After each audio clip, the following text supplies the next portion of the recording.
This behind me, guys, is my 1999 Turbo Miata.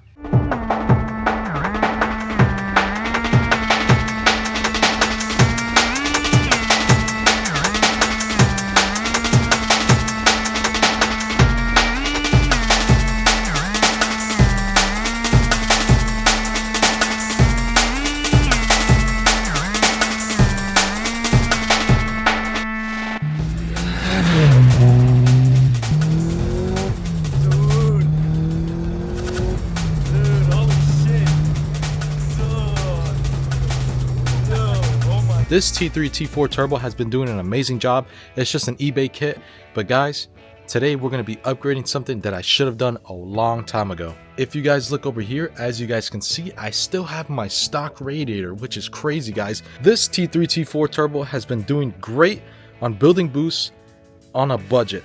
One of the things that is not great on a budget is the stock radiator.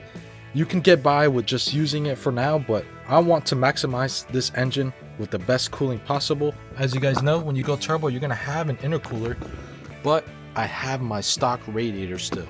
This right here, guys, is the upgraded radiator that I'm gonna be slapping on this Turbo Miata. As you guys already know, the Turbo Miata build has a single stock roll radiator, so this is going to be a major upgrade. Of course, guys, I am also going to be addressing this leak right here.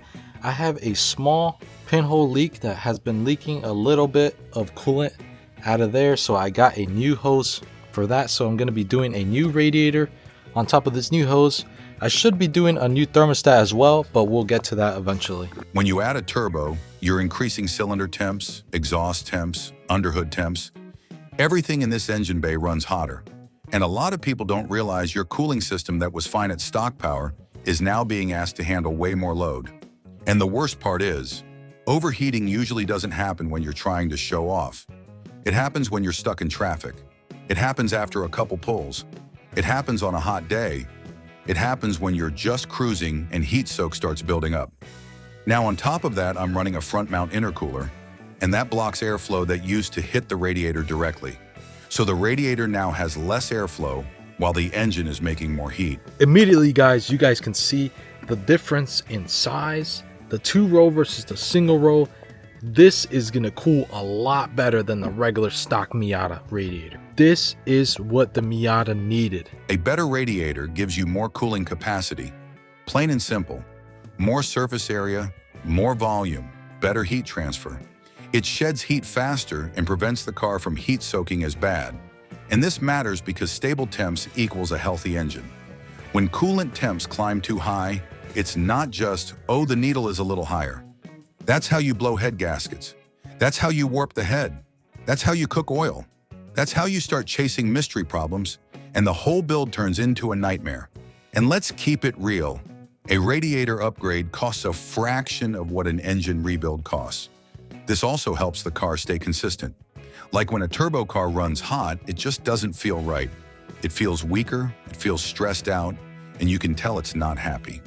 Cooling doesn't directly make horsepower, but it lets you keep the power without the engine slowly killing itself.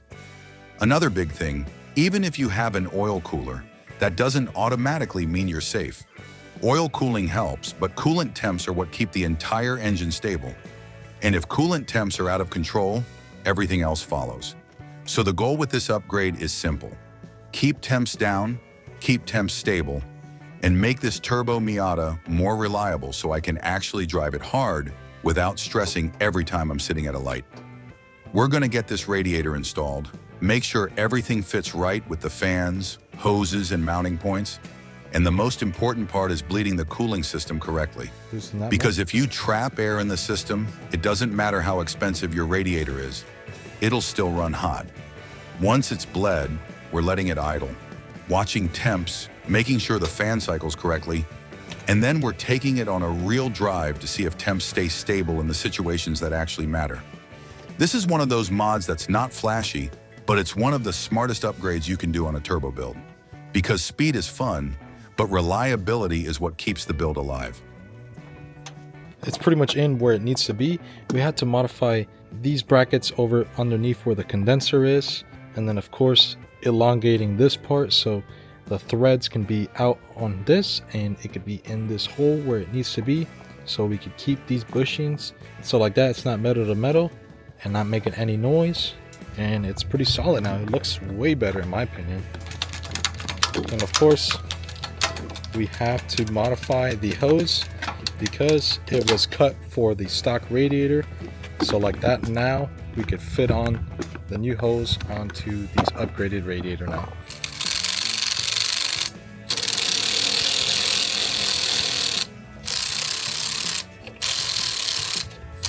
I don't remember. I think it went through underneath there, yeah. That's gonna be another clearance issue.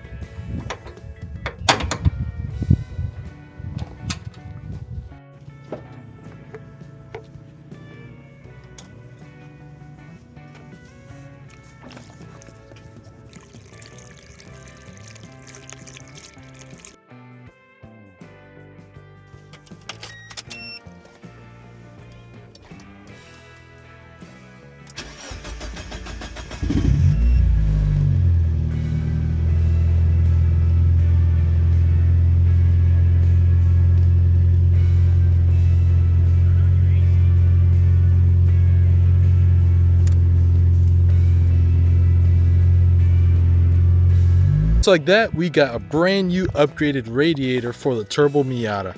Stay tuned for the next episode with the Turbo Miata because there is going to be something you guys do not want to miss at all. Again, the whole purpose of upgrading this radiator was to get better cooling from factory, and of course we're going to need that better cooling to being able to go against this beast of a car on the track, guys. So make sure you guys stay tuned for that because we're getting closer and closer to being able to race the 370Z against the Turbo Miata.